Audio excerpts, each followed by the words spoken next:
இந்த மாதிரி பிரச்சனைகள்லாம் வராமல் இருக்கிறதுக்கு தான் நம்ம என்ன பண்ணுறோம், ரொம்ப கவனமாக முன்னாடியே ஃபீஸிபிலிட்டி பார்க்குறோம். இவங்க சார் ரெடி கேஷ்லேயே பண்ணிட்டாங்க. கனரா பேங்க்கில் மேனேஜராக இருக்காங்க. லோன்லாம் எதுவும் வேண்டாம், நம்ம ரெடி கேஷில் பண்ணிடுவோம் அப்படின்னு பண்ணி கொடுத்துட்டாங்க. எந்த அளவுக்கு நம்பிக்கை வச்சு நமக்கு ஆர்டர் கொடுத்தாங்களோ அந்த அளவுக்கு திருப்திகரமாக ஒர்க்கை முடித்து கொடுத்தோம். இங்கே போட்டிருக்கிற இன்வெர்ட்ரு 90 வோல்ட்டு லோ வோல்டேஜிலேருந்து 300 வோல்ட் வரைக்கும் ஆட்டோமேட்டிக்காக ஃபங்க்ஷன் ஆகும் சென்ஸ் பண்ணிவிட்டு.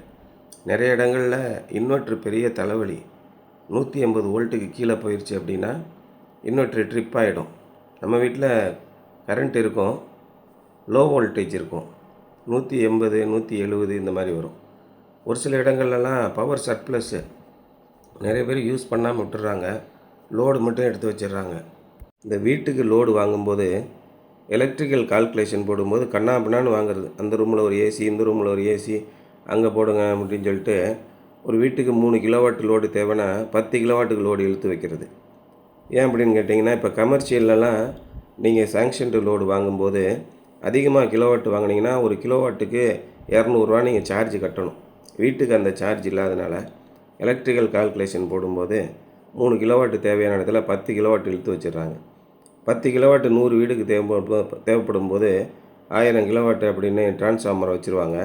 வோல்டேஜ் கண்ணாபின்னான்னு ஏறும். 257 வோல்ட்டு 300 வோல்ட்டு இப்படி வரும். அந்த நேரத்தில் ஆன் கிரிட் சிஸ்டம் ரொம்ப சென்சிட்டிவானது, அது வேலை செய்யாது.